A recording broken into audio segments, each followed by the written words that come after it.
Magnets have a north and a south pole. Around these poles are fields of magnetism that extend out in all directions.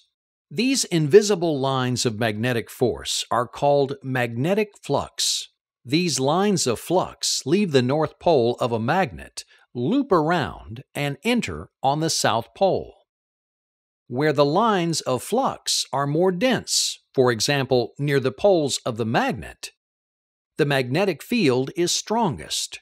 As you move away from the poles, the lines of flux are less abundant, so the magnetic forces are diminished. Two magnets will repel each other if like poles are facing each other.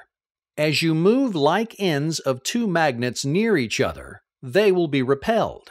Notice how the lines of flux bend as they impinge on the flux lines of the opposing magnet.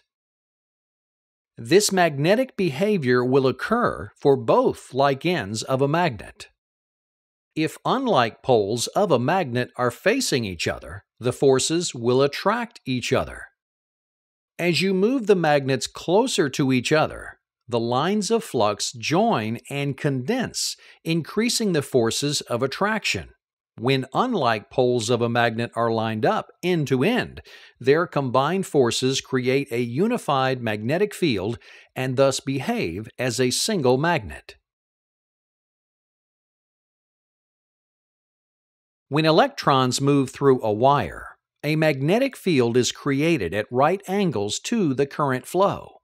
If the conductor in which the current flows is a straight wire, the field takes the form of concentric circles or rings of magnetic force around the wire.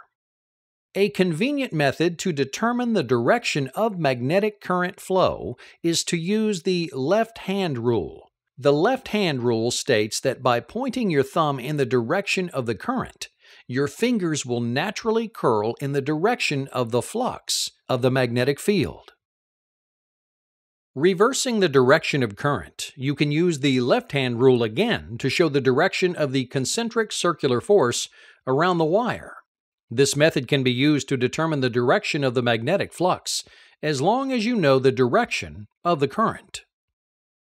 One important aspect of electromagnetic study is the process of magnetizing magnetic materials. Magnetic materials, for instance iron, are made up of microscopic domains. When the material is unmagnetized, these domains are arranged within the compound in no particular order. When the material is brought under the influence of an external magnetic field, these domains orient themselves in alignment with the magnetic poles. This can be done by wrapping the unmagnetized material in wire and adding an electrical current. North will be created at the end of the material in which the current is directed. When the external field is removed, these domains remain in alignment, producing a magnet.